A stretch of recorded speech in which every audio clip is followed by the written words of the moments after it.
can't, they're so, I can't. I'm trying to go. You're gonna, you keep, okay, that, I think, that's good.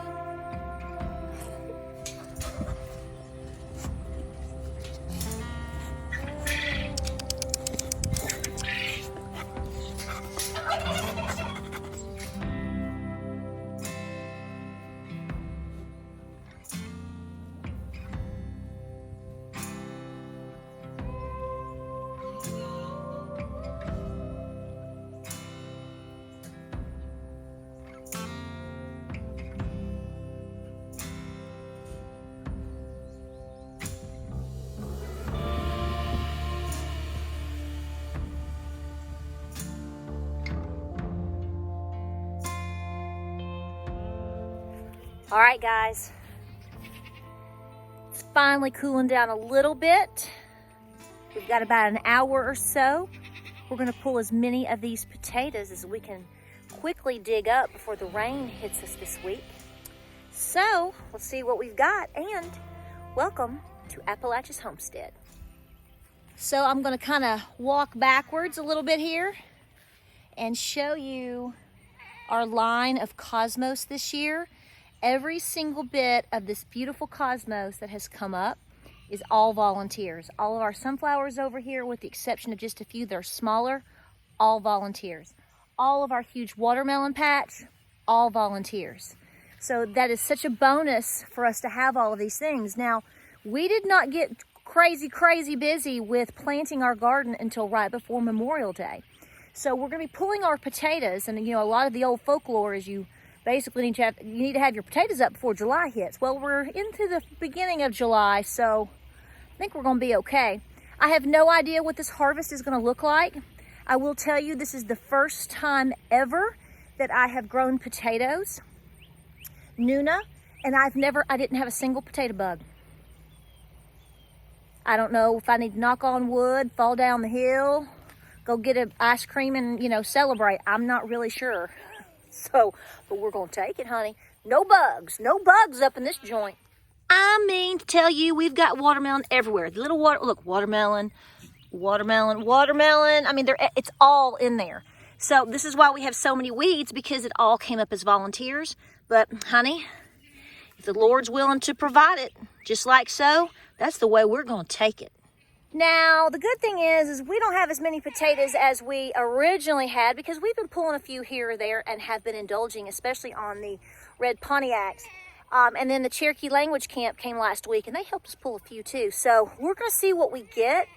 I don't know. Some of the potatoes that I've seen so far are kind of small or to medium sized. It depends on which variety. We are on day 83, and we could probably go another week, but like, I said, we're pushing into July. Rain is beginning to hit potentially this week. I'd rather have, a medium-sized potato than a rotten potato. We don't need that. Let's go.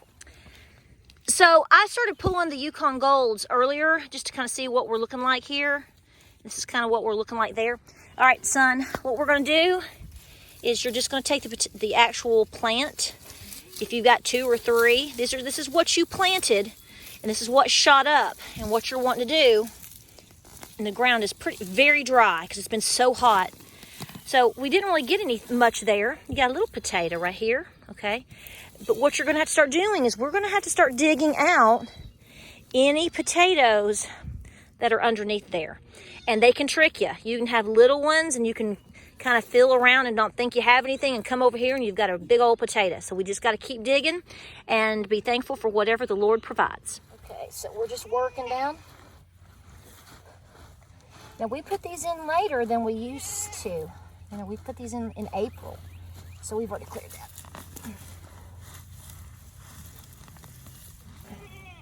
So there's 1, 2. So they may be a little bit smaller. I just don't want a chance losing these to rot, because we're right at day 85, pushing it, and the rain's coming. So we're gonna take what we can get.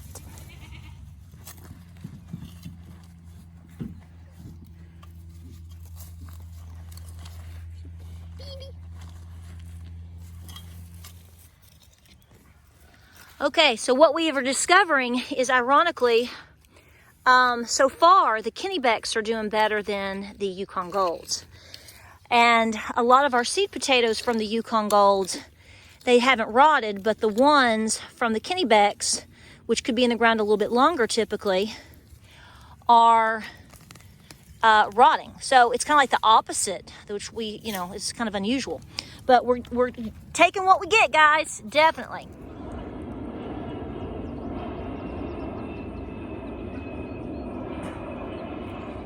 Wow. Okay, so here's the seed potato. For those of you that have never planted potatoes, this is what we planted. This is what we cut. This is where the eyes were coming out. Okay, and so what we're doing now is digging all of its babies out.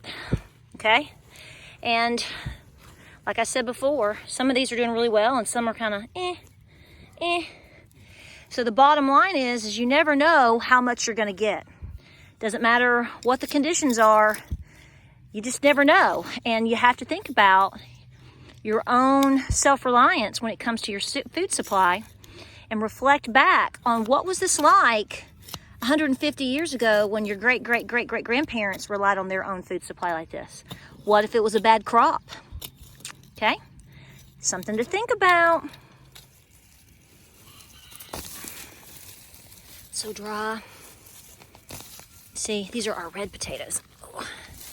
Oh, hey, okay. Yeah, they just pop up. They are great. These have done, I think these have done fantastic. I will definitely plant these again, and they are delicious. All of these are good. We've pulled all of them so far. Looky there. And have tried them out over the last week or so. And they are just scrumptious. So you can't go wrong. It's just figuring out what works best for your soil and your area. But the good thing is, folks, is all I did was we hilled twice. We treated once with Captain Jack's. We got flowering. And again, like I said, we really didn't have potato bugs, did I? I mean, I didn't have the first potato bug out here. So, oh yeah. Oh my word, look at that one. I can't. Okay.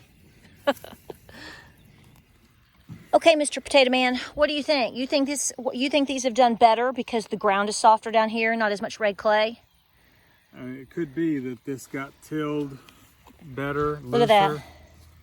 But these potatoes either are really. And we've only gone from here to here. That's what I'm talking about. That's what you want. You know what I'm saying? So up there at the top, I think we're just seeing harder ground, and so the Yukons, I think, we're having a harder time growing, baby. Okay, let's get some more. So these potatoes either like this soil better than the Yukon Gold, or we tilled better and the soil was looser and allowed them to grow. Boy, I'll tell you. But they have done really well. Yeah. Yeah. All right, so let's see what else we find. It's like digging for treasure. I know it. There's one right here. You keep burying it on me. I am so sorry. That's not a potato. That's a rock. That's like Charlie Brown. I got a rock. Here's a baby. Here's one. Sorry. Here's one. Do you hear me? Yeah, get it. You're causing a cave in. There's some more right there. Pull all that dirt towards you so that it's not falling back on top of the potatoes. Oh. Cool.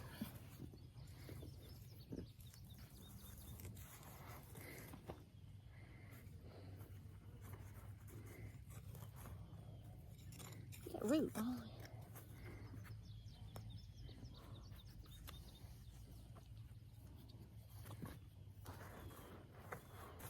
There's a big one.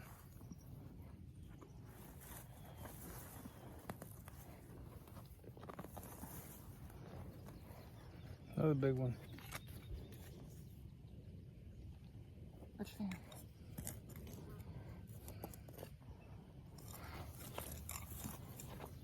Okay, so what I want to do here, we're going to stop because it's going to start getting dark here in a little bit. So we're going to load up what we've got. We didn't get all of them. I'd say we got maybe 35%. And the red Pontiacs are by far doing well. I mean, they're doing the best because they typically have a lesser time in terms of growing. Now, these were the ones that we got from the grocery store. Do you remember that? This is a total test. I mean, just for fun. And a lot of you have great success. These are organic, and I put them in my garage back in January. Just threw them in there, bought 3 bags. These are the russets. And we didn't plant them until, like I said, all of this was planted April 15th. So it's a little bit later than usual. But, well, I dropped one, but nonetheless, they're definitely putting out potatoes. They definitely need some more growing time.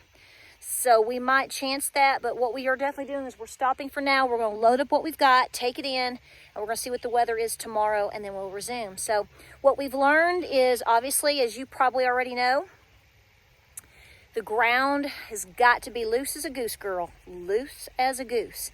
And next time when I come back in, I am going to put a topper. I'm used to putting a topper like old straw or hay or something like that. Going to do that. But again, like we told you, we didn't have any issue with pests, really. It's kind of a blessing in disguise sort of thing. So, guys, we're going to wrap up the video. Look over here. You guys are doing all sorts of shenanigans up here. Yes, yes. All right, guys, so we're going to pack it up and we're going to put them into the garage right now for the evening. Not sure how I'm going to store my potatoes just yet this time. They like a cool, dark, really dry place. So I have a place that I'm forming for all of my onions and potatoes and whatnot, so you can investigate what works best for you. But we'll keep you posted. Yes, this was the organic, which we haven't really pulled a whole lot of because they've got more growing time. The next row, honey, was the Kennebecks from So True Seed, and then the first row was Yukon Golds, and then of course the red ones are the red Pontiac. And by the way, if I didn't tell everybody, I keep doing that. Our seeds this year that we bought are from, and we will do again, So True Seed in North Carolina.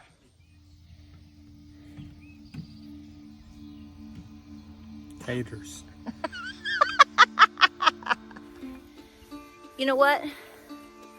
What?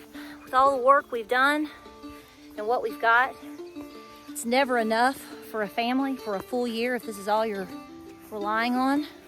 I think it's important to note that if people grow their own food, we'll go down this way. I think the most important thing is, besides getting what they get and enjoying a little bit of it, and the flavor and the nutrition, is to understand that makes them, I don't know about everybody else, but it makes me realize how much work, how much time, and how much planting our grandparents and ancestors had to do, because we think we do a lot when really we don't have a clue, do we? No, they did not have a local grocery store to run to. No. Now they worked in a community, but the point is, they're planting for a family, a fairly large family probably still, but acres of food. And we think what we got's big. We don't have a clue. So grow your own food, if nothing else, to appreciate what was done for you.